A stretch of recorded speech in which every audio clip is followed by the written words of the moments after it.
You are very special. Hello, everyone. Welcome to Talks with Taylor. I am here with the beautiful Alice Miller. It is a long time coming and a conversation that I've really been looking forward to. She is an expert, I would say, a mentor from afar. I've heard so much about the work that she's done around the world, and I'm so excited to dive in with her today. So, Alice, thank you so much for joining us and sharing your insights today. Oh, it's a pleasure to be here. Yay. So let's get right to it. What has the brain revealed to you over this time? That's a Yeah, huge question. huge question. And then we'll back into, how you got here and all of the Astounded how well this time that we live in, the age of consciousness. We went through the age of information, and now we're in this wonderful age of consciousness. And you'll see the brain studies, the centers for brain, the centers for consciousness. Everything's exploding. And what we know from looking at the brain, I actually have this an arrangement for a partnership with a neurosurgeon. And he was blown away with how much from a simple EEG we can see about somebody's brain, what their state is. And I've been doing this for a while now, and it never ceases to amaze me what we pick up on. And so when we give an EEG, so I have a program that's related to consciousness. We yeah. sell it as brain optimization, but it's really about consciousness. And we sit down with people, and I feel like I'm giving them a psychic reading. And Yeah. they're, oh, da da da. How does that work? Are you like placing a device on someone? Are they going through like a protocol? Is Yeah, it we something you have a developed? 19-channel EEG cap, a wet cap, and we put it on their head, and then we get the energy off their brain. We're all energy, as you know. That's how we started talking, actually. So it's the energy off the brain, How filtered did you come to through. that knowing? Sorry to interrupt, but how did you come to the knowing of energy? And we'll go down a couple rabbit holes and I'll bring us back. But how, when you first heard of like energy, what did you think? And then has it shifted over time based on, all of the work that you've done? So my introduction to that was the one that's more conscious in my mind was hearing the Energy Anatomy series from Carolyn Mace. I think it was in the early I 90s. have that book, Anatomy of the Spirit, cracked Get my the world tape open. or the tape, if she has a digital version. It is Wow. so good. And I listened to that continuously. I was in awe of it. One of the funny things, and she tells a story in there about how judgment, I think it's in our sixth chakra or something, how it's an impediment to our growth and to life. And so I announced to my friends one night out at dinner that I was giving up judgment. And then I proceeded to be a nightmare the whole dinner, judging everybody and everything, 100 ways to Sundays. And their jaws were on the table. It's like, Alice, you haven't stopped judging people. I went, oh my gosh, is this the filter that my brain's running through all the time? Has it now become more illumined for me? So that was an eye opener, that whole series. And of course, paid attention and worked with it. And then over time, especially doing my own spiritual practice, meditation, life, and then working with people and seeing that really it's all about the vibration, which is energy. And when you change your vibration, you change what your life experience is. So if we peel everything else away, that to me distills it down to really what it is all about. Yeah, I think too, I came to a similar experience and conclusion, I would say, rather, like, what is the fundamental nature of life? And when we go through these experiences like loss or hardship, or even interacting with people at a dinner table like you were, what is the filter in which we're taking on that experience?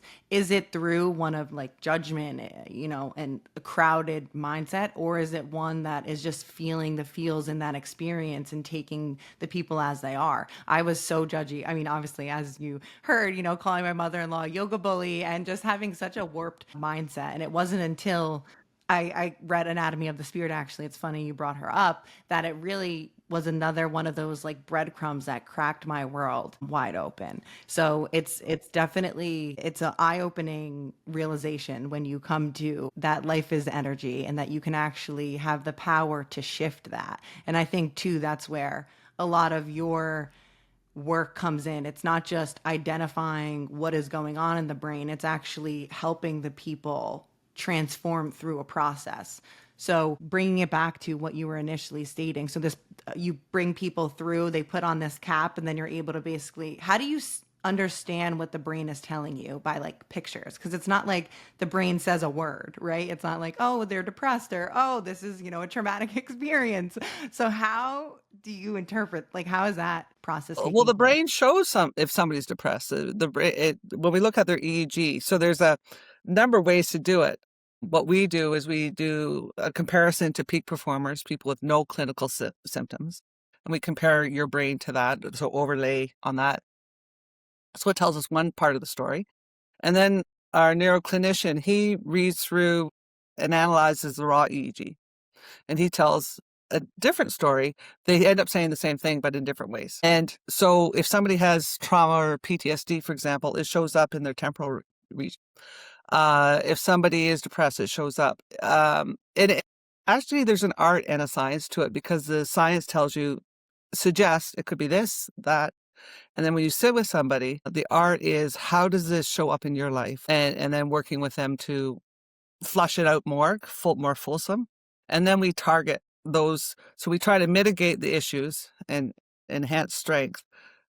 That's one aspect. That's a component to brain optimization. My interest, and I think your interest probably lies more in this part, is getting people to get out of their own way, to change their brain from their egoic perspective to accessing that larger perspective of who we truly are. How does that even happen? Like, how does the brain, how does one do that? Firstly, you know what I mean? If they don't have access to like understanding their exact brain mapping through an EEG, but how does one go on that path? And then obviously I would say, if you're really serious about tuning into yourself and getting better, then you could obviously get more coachable, like, your program and your processes. But Right, how does one even, start on that journey of transformation, if you will? right. The Hindi say that the soul knocks 3 times in our life. Mm. First time when we're 17, we're full of idealism, the world's, our oyster, and it knocks, and you answer or you don't answer. The second time it usually knocks is around you're 29. And at that time, you've started your family or your life on your own kind of thing.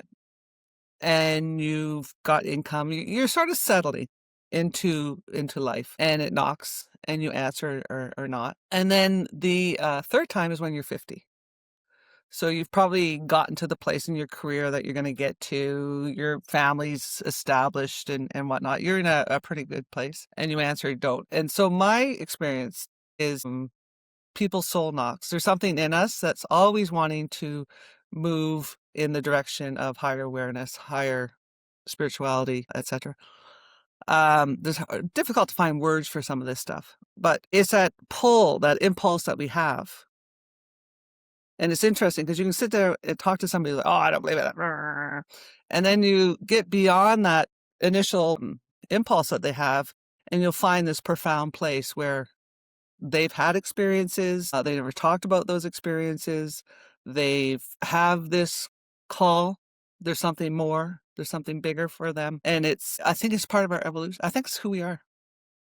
Yeah, I think too, when you really sit with yourself and you're as honest with you can be about, like, with yourself, there's has to be. And I would say, a majority of the people that I've talked to, even if that initial impulse is pushback, if you're able to get deep with with those people, everyone has questions about, the beyond, if you will. And there's so many different terms that people label it: heaven, just going through the ether. I mean, reincarnate. There's so many different terms, but I think at the core of it, there's something larger that we feel called to. And I think that's also kind of what I believe we're in this world, experiencing, almost like soul school. We're here to develop the soul. And it's like, how quickly can you realize that that is like an element of life to help transform, what you're here to do, and like how you're here to serve people, if that's what you feel like your calling is. But Yeah, it's interesting. We started with the question was, how do you do it without coming to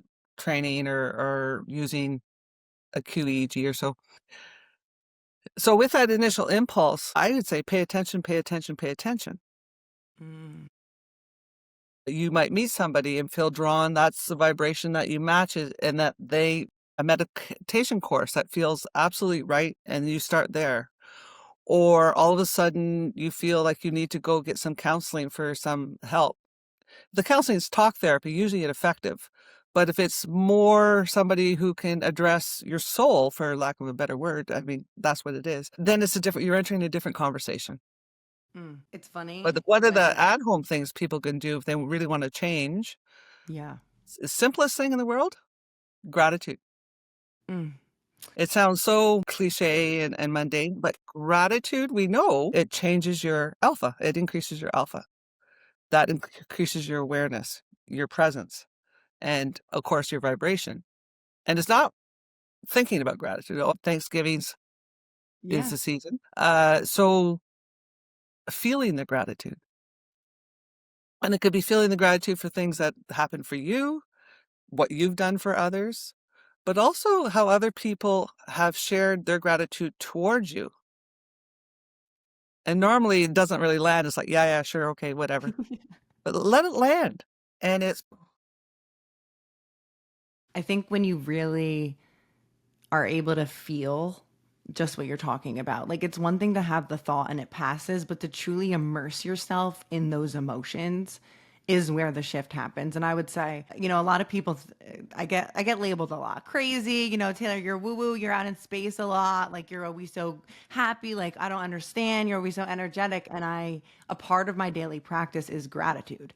And it sounds, and it's so easy. You know what I mean? But it is such a transformational aspect to life because it truly allows you to move in the present moment and shift your vibrations in real ways like you just said. Like gratitude actually changes your alpha brain waves and it's shifting states. You know what I mean? yes, It's not just a woo woo concept that some people came up with. it's interesting that the people say, I used to think it was woo woo, and then I had the experience or whatever it is. I was like, well, it doesn't give you extra cred because you think it was woo woo. Um, but now what's so exciting about this time is the science is now able to capture what is a spiritual experience, what is, people who have different abilities, psychic abilities. Could we go There's into that? science behind it. Yeah. What are we learning with the science now? I feel like the science is almost catching up to ancient wisdom or the intuitive knowledge. Like when you walk into a room, it's very obvious if you're not a computer or a robot that you feel something. You know what I mean? You feel the vibe, it's good or bad, or you want to be there or you're attracted or not. But I feel like that's almost touching when we talk about that in the science realm, it's touching this art or the spirituality aspect of life, soul, emotion. So how is the gap closing and like what are we learning is actually taking place in the body when we have these experiences, like feeling the vibe or having these psychic or extra experience sensory perceptioning experiences. Yeah. So there's so many measures that we can do. So EEG of the brain. So somebody and there's more studies being done on this all the time. But the somebody who's having an exquisite spiritual experience, their brain's going to look like X, versus if they're having a Debbie Downer moment, is going to look like Y. Like you can see the difference. So when we're looking at somebody going through, for example, we do brain training for this intensive 5-day week, and we get to watch how their brain changes over time as they're reflecting and having their own experience. So at the end of the week, when they look in the mirror and they look so much younger and their eyes are bright and shiny and they feel expansive and upbeat and happier, clear-minded, the brain is reflecting that as well. So you have your internal experience, but then you have this measure, and it's like, okay, it's a measurable experience. Yeah, something is actually, occurring and shifting here. You mentioned the brain training. Walk us through that and then also super curious. What have you learned? Give me maybe some like experiences that maybe stand out to you. Obviously, not without divulging, the people's names, but maybe just some of the stories or, you know, people that you've had go through your program and the shifts that you saw in that 5 day period. It sounds like such a short amount of time. I mean, in comparison to when It you think is, about yeah. like changing habits and all of that, there you're talking about months. 5 days is like, okay, sign me up. You're talking years actually to see some like the amount of progress you're making the 5 days, and the reason you're making such progress is we're using technology to speed it up. Mm. So if you're meditating, for example, and you might have a wrong meditation practice that you're actually going to dull mind, you're sleeping more versus you're Yeah, so in many that people are mode. like, I fell asleep, and I've honestly been there. You know what I mean? Where you're Yeah, teetering on the sleep, and then you're like, did I just meditate or did I nap? yeah, yeah. Oh, exactly. Uh, The question was about where was I going with this? So the question Talking was, what do about we just do, right? yeah. So we do the brain EEG, and we get an idea of who you are. So someone could give me their EEG and the analysis, and I would know more about you than you could tell me in the first hour of our Like, discussion. what are some things that you're able to like without even talking to me? Yeah, it's like, okay, this person's probably an introvert. This person's probably an extrovert. This person looks like they have low motivation, might be struggling with anxiety, short-term memory problems, perhaps, gets really exhausted making decisions, all kinds of matters. One interesting one recently was a young man who was smoking marijuana,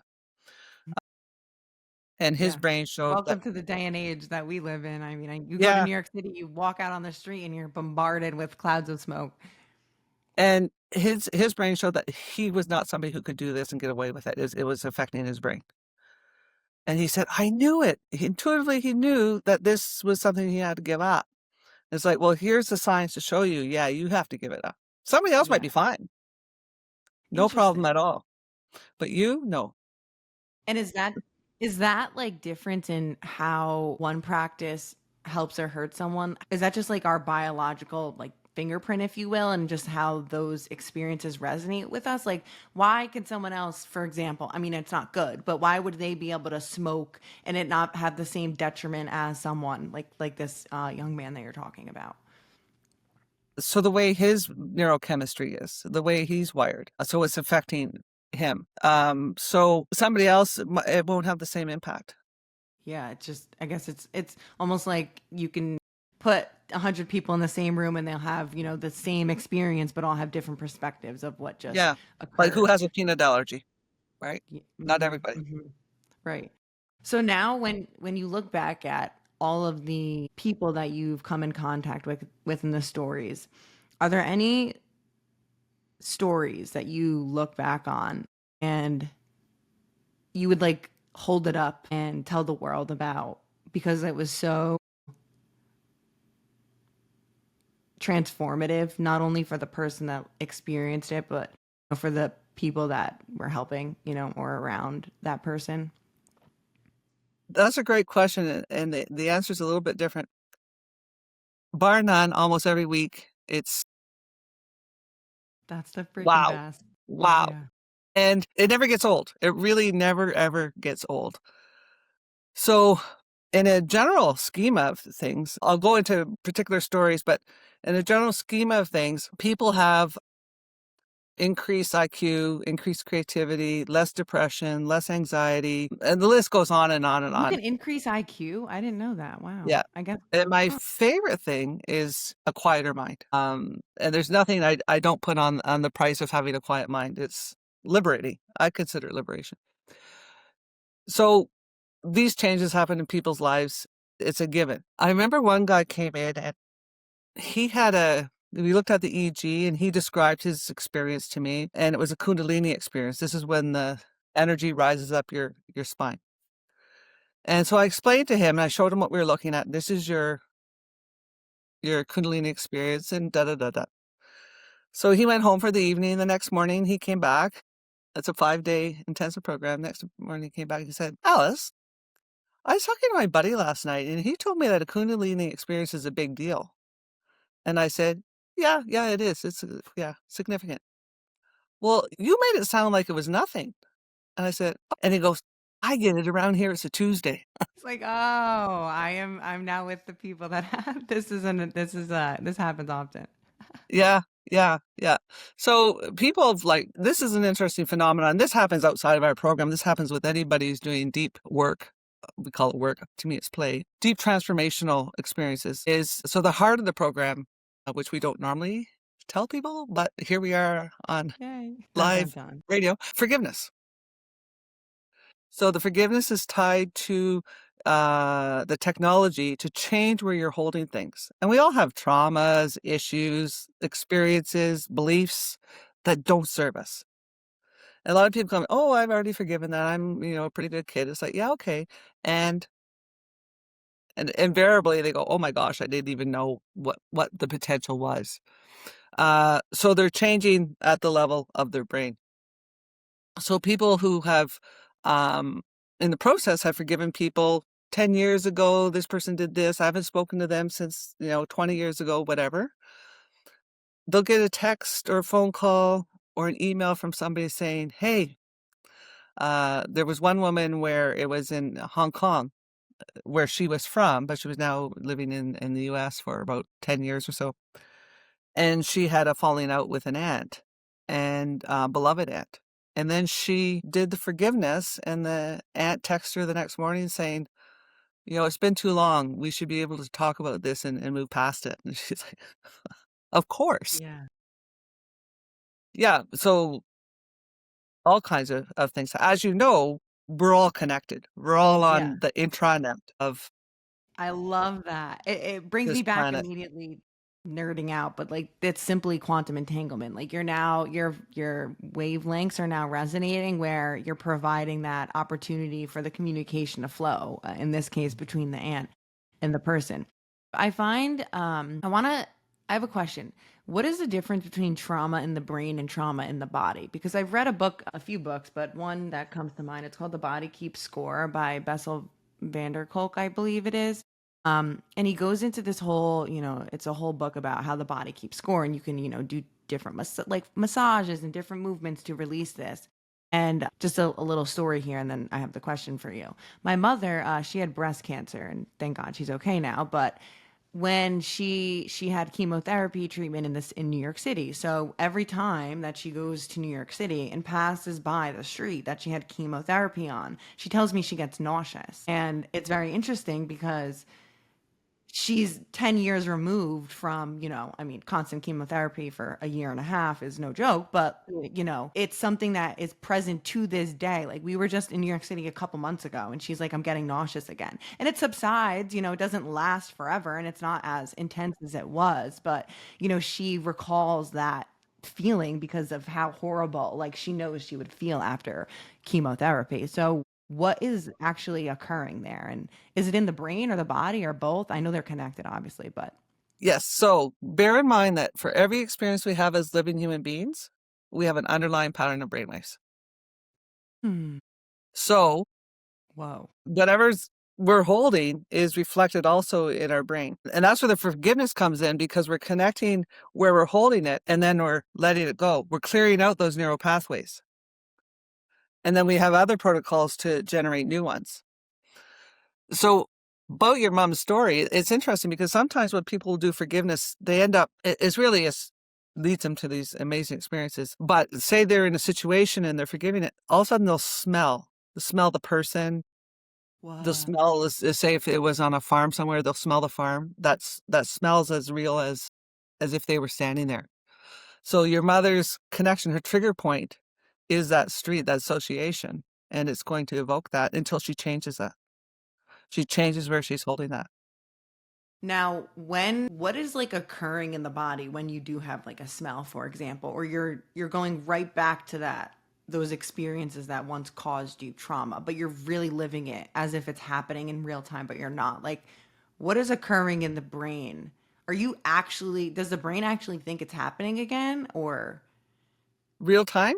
Yeah, Yeah. it's funny because we do some exercises where people actually go back to their childhoods. And I remember one person, she was walking through her childhood home. She said, I was there. Like it was happening real time. She could smell everything, she could see everything, she could hear, and she was like this interloper in she stepped into the past for a moment. We've had other Is the times where brain people have had the changing? future come to them. Like some of the exercises where people will connect with their older self.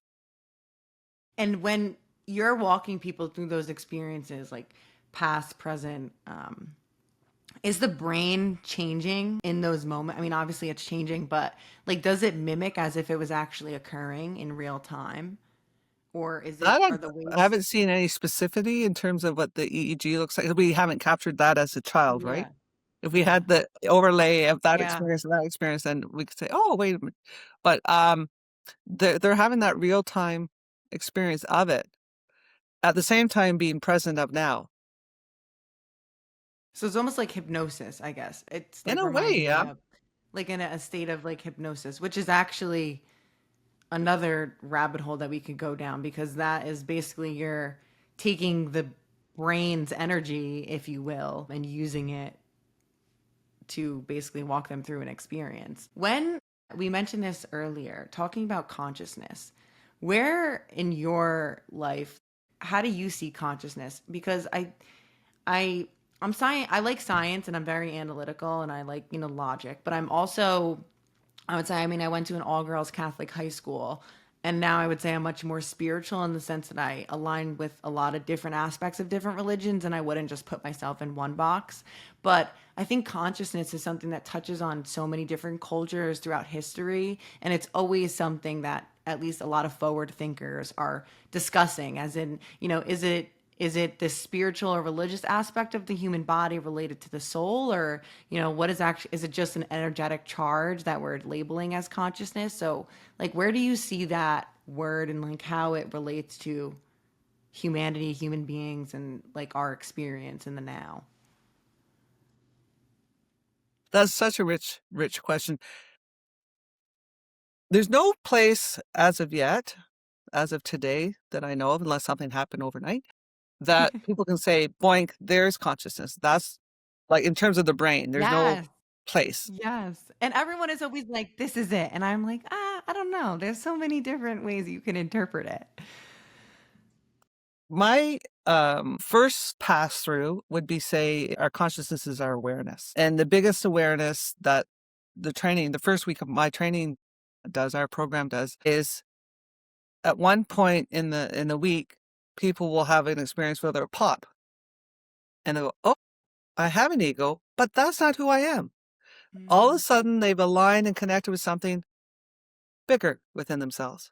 To me, that's all of a sudden applying consciousness to your life in terms of seeing yourself as other than your ego, of this energy being, really. And then when we expand and grow that consciousness, the question we're really exploring is, who am I? How do we That's get a that big, answer? big, juicy question. Who am I? How do we And get it's that not, answer, Alice? you never finish. And I met this guy in India. I don't know if I'm allowed to divert down different paths, but Please I'm go going down to. every rabbit hole you want. There's no set topics here. We're just Okay. exploring. So I went to India last year. Oh, I'm in love with India. It's on my bucket list, and so many people have been telling me. I have friends there. They're like, Taylor, you have to come. I don't know when you're not. I'm like, I know. I want to go see the ashram Steve Jobs went to, and all the things. Yeah. So one of the places I went was an ashram where this man is called the Living Saint. And I got to sit with him and have lunch and talk to him through an interpreter. And I asked him about consciousness at the place he is at. And is there more? And he said, yes, Alice, there's always more. Like he's still exploring and expanding and growing. I had an experience where I was having feedback and the settings were set to the place where if you didn't get beyond this certain threshold, you didn't get any sound. So I was sitting in a meditative space and it went quiet. And so I thought, okay, I'm not even going to strive. I'm just going to sit here and see what happens. And all of a sudden it was like, boop, boop, boop, boop, boop. And I realized that consciousness is always seeking consciousness. And that's just the way it is. So whether we're struggling in our lives, looking for relief, a break, there's a part of us that is yearning in that direction. If somebody's an addict, they're seeking consciousness through the drug. Maybe not the best way. I wouldn't choose that way because I want presence. I want to be present for the experience. So whether you're meditated for, 20, 50 years, or in that case, this living saint, we're always expanding and the universe, as far as we know, is always expanding and growing.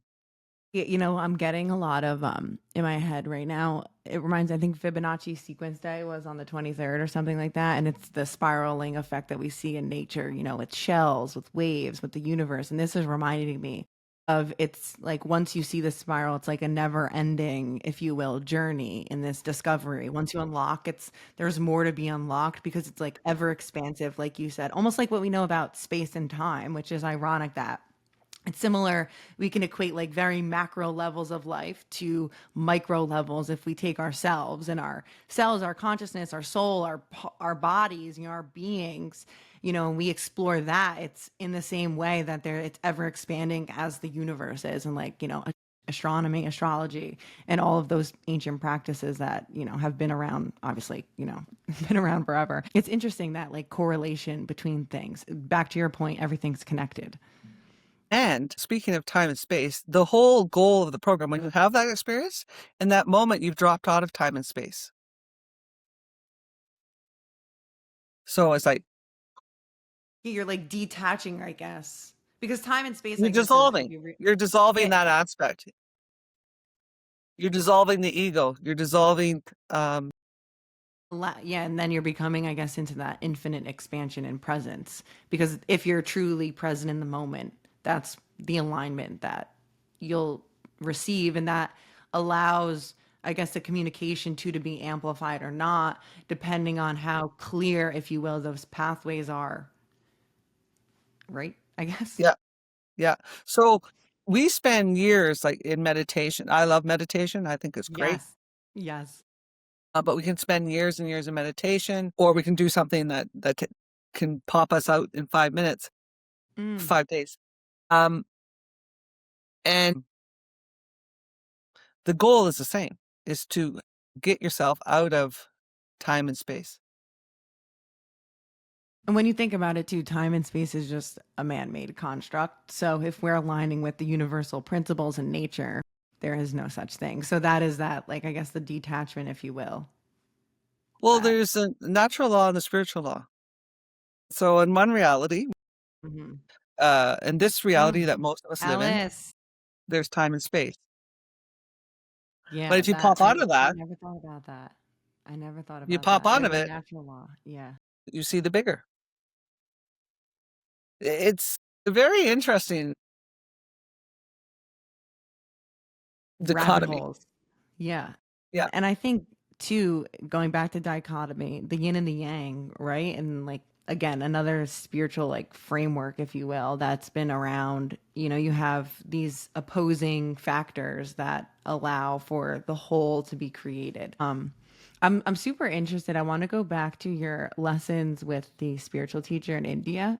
What other things can you teach us? Did you learn from your conversation with him, and maybe just that trip in general? Was it your first time going, and what were some experiences that you had that maybe transformed your life in a way that you never thought?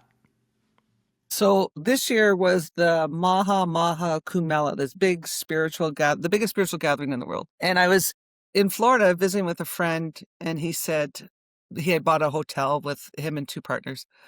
And it's for the opening, really grand opening was for the Maha Kumbh Mela. And he said, Alice, why don't you come? And I went, India was, yeah, it'd be kind of nice. I practice Kriya Yoga, Paramahansa Yogananda, Mhm. Self-Realization Fellowship, which is the home of in India. And I thought, yeah, no, but there'll be so many people and it'll be, and I don't know about the food. Yeah. And then he said, well, listen, there's a room waiting for you. And then I walked away and I thought, oh my God, it's the biggest gathering of consciousness in the world. My whole life is geared towards understanding my own consciousness and being of service in any way. Of course I'm going to go. So I said, yeah, I'm going to go. And then I phoned a friend who lives in India and he said, oh my gosh, come tell me your dates. Let me look after da da da. So it was this magical mystery tour. I landed in India and India got a hold of me and I felt that I had lived there forever. And everything was surreal in a way that it was magical and expansive and joyful. And the people are so freaking beautiful. When they say namaste, it's you can see it, you can feel it. Versus we, walk around and Yeah, got yeah. our yoga, Namaste. namaste, and it's It's a really long not time away. alive. When there, it's alive. It's part of the culture. It's part of how they live, how they express themselves. So yeah, it was incredible. Yeah, I met a few sages and holy men, but mostly connecting with the people themselves. That's what now, because you've been to India and you've experienced people living with that mindset, I would say with the mindset of the aliveness, the presence, the things that we've been talking about, the gratitude that's almost ingrained in their culture. When we talk about in India. So when you look back on like an experience like that, what is like the stark difference between how Americans, Canadian, people in North America, South America live their lives versus other parts of the world? For example, like in India, where consciousness or that higher being or awareness is almost it's ever present, whereas here it's like detached. Like what is like what is the experience like for you now after you've had and seen how people could live in that transformative state? Well, first, I think we could probably, and I think that's what the world's doing, the more global village that we're creating, borrow from both. But there's many domains of consciousness. In North America, Europe, we lean very heavily on the domain of the reason and logic. That's the consciousness, it has to be reasonable, it has to be logical. It's like, yes, that serves you up to a point. But then there's another aspect of our spiritual aspect of our consciousness, which serves us, I think, in a bigger way. And then one of my teachers, he was a shaman from Greenland. It was about walking with practical feet. What do you mean? So, da, da, da, da, da, da, and then you still have to feed yourself, clothe yourself, look after life, raise children, da da da da da da da. So it is about having this bigger aspect and walking with practical feet. Yeah, and I feel like too, as I understand that I don't know anything, as I learn more, it's almost like the having all of those elements in one. It's not like aligning with, oh, I'm just, I'm just in this practical manner, or I'm, living in the clouds, or, I'm just living in X. It's about, I almost think kind of the diversity, almost like when you look at nature, nature's diverse, right? It doesn't just use wind and water. It's got fire, it's got Right? all of the elements. And I think too, at least from my perspectives, is we live in such a world nowadays where it's like, what is the title or the label or the box that I am putting myself in instead of what are all like the boxes I'm putting in my playground instead? And then, kind of like a Venn diagramming yourself where, you're overlapping with many different principles of thought and, frameworks and mentalities and, expressing yourself. I feel like at least that's what I'm realizing is maybe the way to best reach this, enlightenment, the journey of, the long journey of ever going on this enlightenment journey. But yeah, like, what do you think about that?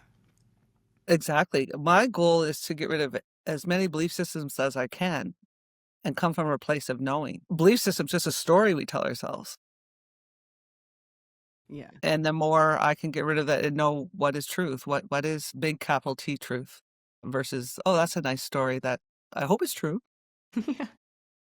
That Because yeah, in that many ways, hopefulness. we all have little Santa Claus stories in our heads about what life is or who we are or whatever. It's not true, but it sounds pretty. Yeah, I was gonna say it's definitely not always as accurate as we may feel like it is, or remember it to be. You look back and you're like, "Whoa, that was way off." Yeah. That's not actually what occurred. And I think you can only look at those experiences in the past and potentially in the future if in an open mind, if you are able to take your ego kind of out of the way, because it is such you can learn so much if you're Hmm. able to detach in a way. But if you're Hmm. not able to detach, almost like you're stuck in the stories that you tell yourself. Yeah. I would not use the word detached so much. Hmm. Hmm. I would transmute. So detached is creates this separation versus Hmm. staying in awareness. Hmm. We all will have an ego to the day we die, right? So we always Right. have one. But then who's in charge? Have I allowed my ego to be in charge or am I so in any moment, I like that. if we Yeah. keep as much awareness as presence really as possible, to be able to bust our own chops, to be able to Yeah. say, whoops, wait a minute, I'm being an asshole here. So yeah, I actually like that. Thank you for that. I think it's yeah, not actually pushing away or detaching, but what kind of mask or what cloak are you going to be putting on in that moment to feel the experiences or to How much can you be dissolve it from taking shape? mm, mm. Yeah. Yeah. That's really powerful. I have another question, a lot. We can go on forever, but I have only a Yeah, I feel couple like we more. talked to you for a long time. Yeah. Yeah, I know. So, when we talk about forgiveness, I was recently talking to a woman and she wants to make forgiveness something that we feel, smell, see, touch, make it, actually a tool. Because similar to what you were saying, gratitude and I would say forgiveness is in a similar spectrum. These emotions that you can almost program yourself into being, into thinking for a certain amount of time actually shifts your state of being. Yeah. Your How do you vibration. think your vibration?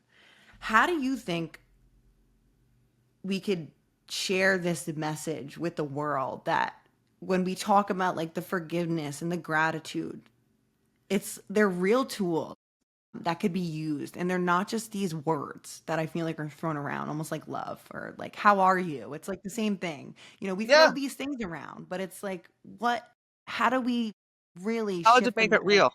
yes. Okay, I'm gonna answer that in a couple ways. One is you see people a lot and it's like, oh yeah, I've forgiven him or I've forgiven her or whatever. And yeah, when that person enters the room, their jaw goes really tight. It's like, yeah, I don't believe you. I don't think you have. Mm. So the key is to, Einstein said that problems can't be solved on the same level of awareness that created them. So when we've had, it doesn't matter how small or how big the trauma is, or the experience is, or the issue is. The only way we know, and there's some papers, some scientific literature on it right now, is to connect with the pain and then dissolve it. And the way to do it is through love. Go right through to love. Love is the way. There's scientific paper. I mean, I fully believe this. And this is now like mind blowing to me because I'm just waiting for the science to like show us because you intuitively feel it. But The science doesn't say science, love, it says brainwaves, but right. Okay. love Yes. But the is frequency the of, one that's going to bring you there. And the fastest, quickest way to do it. So, um, so is to be able to connect, not for long. That's all you have to do is touch into it. There it is. There's where I'm holding that. And find the love, find the gratitude. What good came out of this? What's there's that gratitude as a bridge to expansion. And then love and letting yourself go with that. So you're actually clearing out those neural pathways. it's And how you can tell is if you've forgiven. If that person were to walk, the idea in your mind, if that person walked into the door, you'd be fine. like no physiological reactions. It's just as if someone you really do truly, Yeah. love And it doesn't walked mean in. you want to be their friend. It doesn't mean you actually ever want to see them again. You're not going to go out of your way to seek them out Mm, necessarily. But if they were to be there, it would be you're not holding love. anything. One of the key is, Taylor, if I could jump in there for a sec, Please. is the idea don't take anything personally. Easier Now said that's than done. a nice story, but actually to live it, to become aware, to know it, not a nice story, oh, that it wasn't personal, but if you are feeling that, own it. But the idea is that through our life, nobody's actually targeting you. And if they are, somebody's, I don't know, doing something horrible. It's not about you, it's about them. I think that's a lesson that I've come to realize in my life is that like all of the relationships, or whether it's like a person that you meet, a cashier, I would consider that touch point of a relationship as, single stranded as that is. And Well, to, my husband, for example, or my parents. I think when you look at that, every relationship in your life is there to teach you something, even that of your worst enemies to, someone that you're just encountering. And I think truly seeing each relationship as a mirror of yourself in some way. The things that you don't like in others, maybe you do that in your everyday life. And that's what people don't like about you. You know what I mean? And you're just noticing that in others and you're like, what the heck? They're always asking me a million questions. And then you get off the phone and you ask your mother a million questions or your husband a million questions. Like, why am I 21 questioning you now? It's like I'm almost like shadowing that or, reflecting that back onto someone. But I've come to, I think, to your point is become aware. That's one of my anchors in like awareness is looking at like my relationships and where my signals are, where those flares are when I like scrunch my face or, I tense my jaw or I'm noticing I'm breathing a little heavy. It's like, whoa, what's going on here? Like, what yeah, is the trigger? And like kind of discovering why, and what that is. yeah. Yeah, it's like when you're driving and somebody cuts you off in traffic, they don't know you from a hole in the ground. But, Yes. you can really tell your sense of being and how you respond to that situation. And the Yes. idea of more awareness through meditation, through gratitude, through all the practices, um, to be able to choose to respond or not to respond versus react all over the place. Yeah. And That's when you start introducing just enough of a gap that you can see it, and then making a choice, based then on. your life becomes more about choice versus going through the motions. Yeah, I heard this. I don't like to get all frameworky, but back in the day when I was in college and I was like, discovering all these little aspects of life, like, oh, there's the self. I'm like, what? I have a soul, When I was discovering all these little going down these rabbit holes, I encountered a framework E plus R equals O. And it's essentially experience plus your reaction to the experience equals the outcome. And because I'm logical, I'm like, wow, that's a very how you react is literally the determining variable for the outcome. And it brings me back to this one story that I heard that completely shifted the way I think mostly around love. I read this book. It's called Nurturing Healing Love. It's by Scarlett Lewis, and she lost her son in the Sandy Hook shootings back in Connecticut back in, I think it was 2010. The title of the book is Nurturing Healing Love because her son Jesse at the time wrote that on the chalkboard and he was only like 8 years old. And she hadn't realized that he wrote it on the chalkboard until like several months after it happened and she was actually becoming aware. And she wrote this whole book that, of course, in such a tragedy, you can never say how you're going to react. But as some could assume, a lot of the parents had different perspectives. Some were blaming it on the gun, some were blaming it on how the kid was raised, and there was just so many different perspectives. But she kept coming back to this core knowing that it was about love. This whole experience was a lack of love. And she basically wrote this whole book about telling the story of how she came to this knowing. And it was not easy because you literally lost your son, and to come to the conclusion that you can't blame it on a gun or a person or one thing, she kept coming back to if there was more forgiveness, more compassion, more gratitude, more empathy in the world, if we're really looking at the core of life, that is the focus and the problem, of why someone like that can act in that manner. Because we all have, most of us have access to tools that can do something like that, but we're not choosing to do something like that every day. And she really goes into the whole book is about this. And it was just such an eye-opening experience because in my family personally, we've lost a couple kids. So my cousin Matthew, he passed away at 2 years old, and then my cousin JJ, he passed away at 13. All within 20 years, most recently 3 years ago. So I personally see how losing a child can impact, a family. It's very different than losing anyone. And there's no comparable. I think you're comparing apples to oranges, but you can see how you could take, your perspective, your mentality truly does shift. And it was a very eye-opening book for me because seeing how losing a child impacts families firsthand, for her to take that mindset, Scarlett Lewis, in that moment and in those moments after and the months after, and her to write the book and basically base her whole principle around, the love aspect, because it is so not esoteric, but it is so out there, if you will. It's so simple. You're talking about love. It's like, what? Like, this is what you're coming to after losing a child? Like, you're telling me it's about love?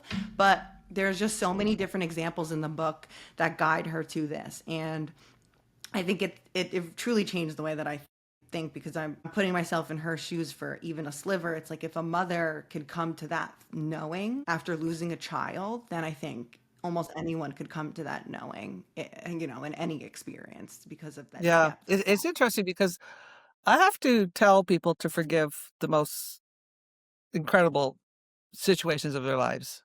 Um, Rape, murder, this, yeah. that, the other thing.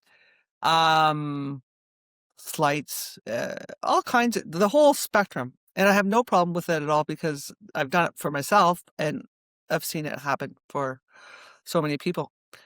The most difficult one, I had to tell a woman who had lost her son. Somebody had shot her 5-year-old son and killed him a month before she did the training. I think it was a month or 2 months.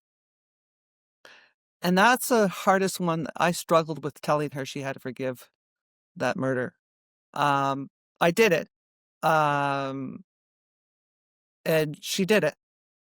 And so there's many layers, right? So she took a big chunk and she moved it out of her psyche, what she was holding.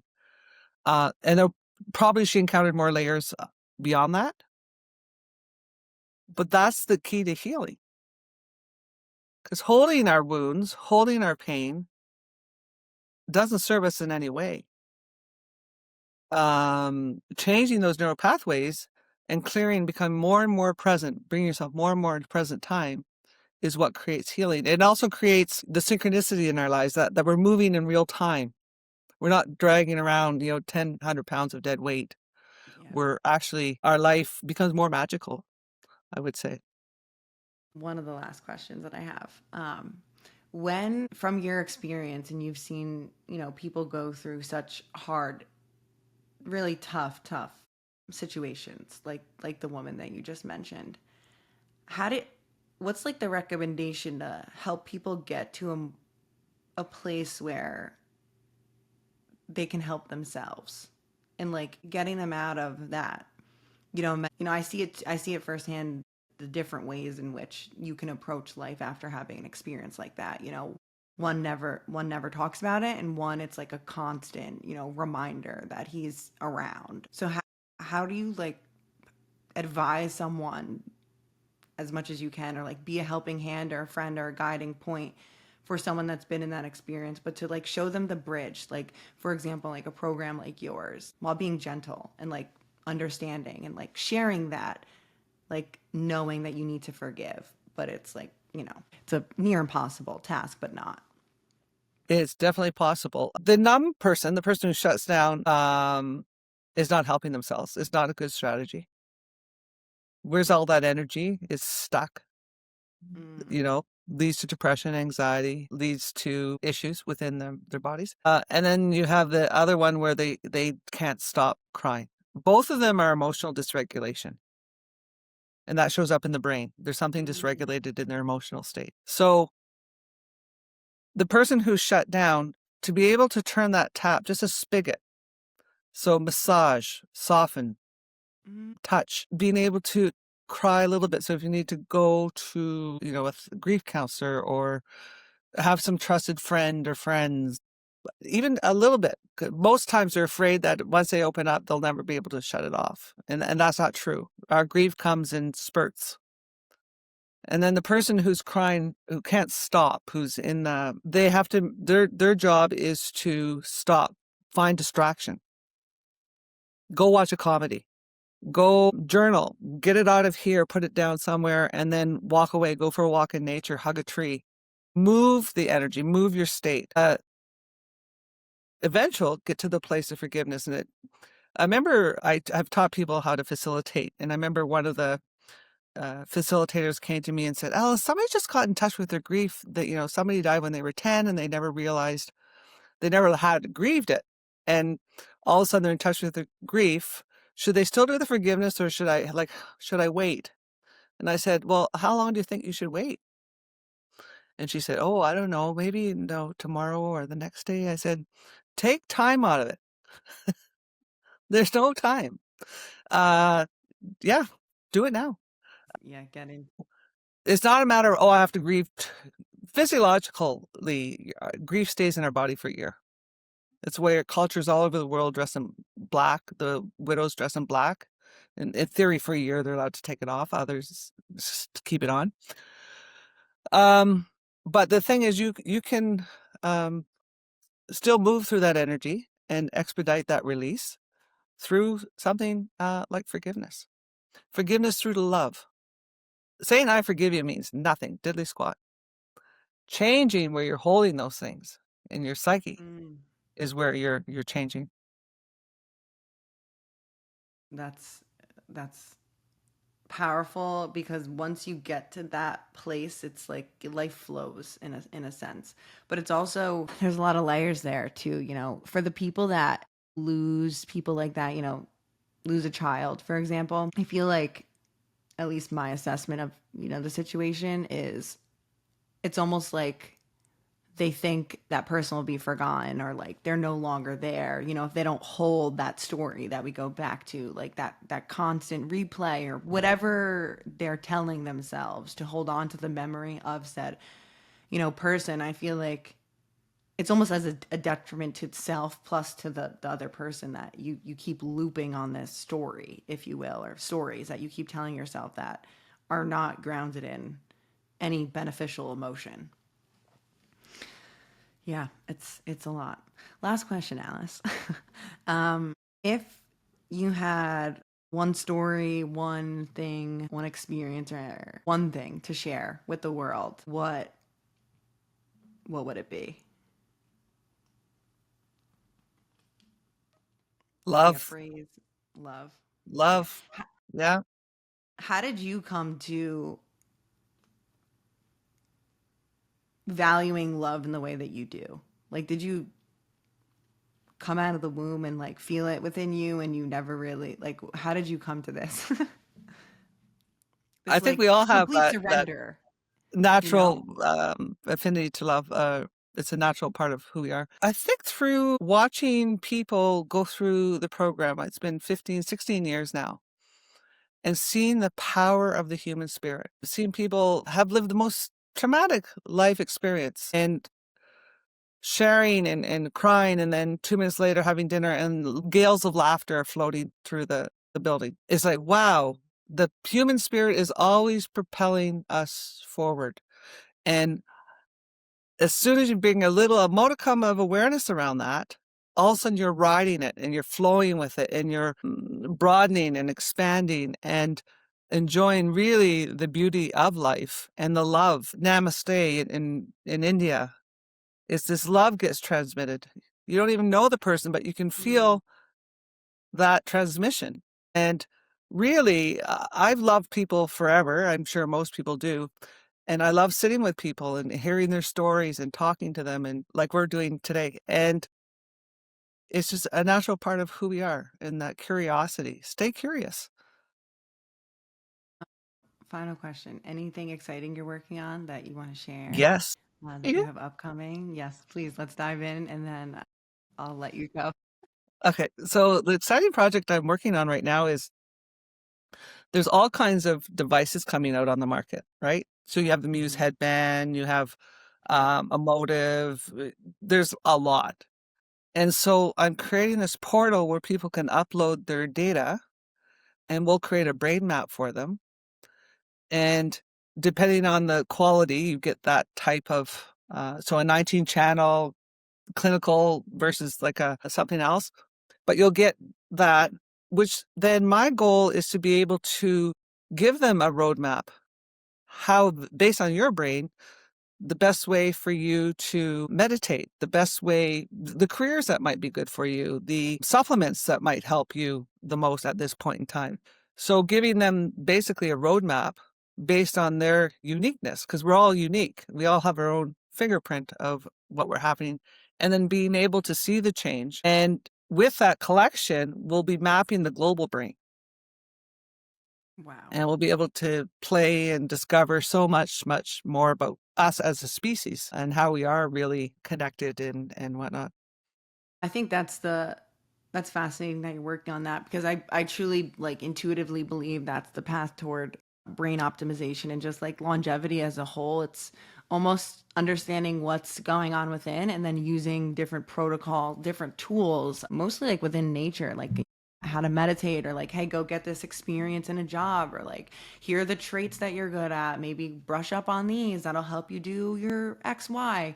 I feel like we live in such a time now where it's so pharmaceutically driven in terms of like, just take the pill and you're going to get X, or just go do Y. And, it's just so algorithmic, where we're not looking at the natural flows of life. And we can use technology in the way that you are to assist us in the discovery of ourselves and the growth of ourselves. And it doesn't mean external measures per se. It's not always about that. It's more about And speaking of community. longevity, like people want to live for a long time, or yeah, Forever. maximize what the time we have here. Well, I don't hear anybody talking about doing that and learning how to become a kinder, more generous, more loving human being. Like, what's your goal? What's your why? And I heard different whys, but one of the things I want more time for is to um, wake up, Evolve. evolve. Alice, thank you so much for this. I really appreciate you sharing all of your knowledge. I'm sure this is just the one seedling. Maybe when your technology drops, maybe we can reconvene in a year-ish and even do a test on me and my brain and tell me all the screwed up crap that's going on in my brain and Or what we how can do to get wonderful, better. delightful things are happening. Yes. Okay, Honestly, there we there's a go. lot of, Change the story. that's right. I love that. Alice, it was such a pleasure. Thank you so much. I appreciate you. Likewise, I've enjoyed it very much. Namaste, for real. I Namaste. appreciate you. Yes.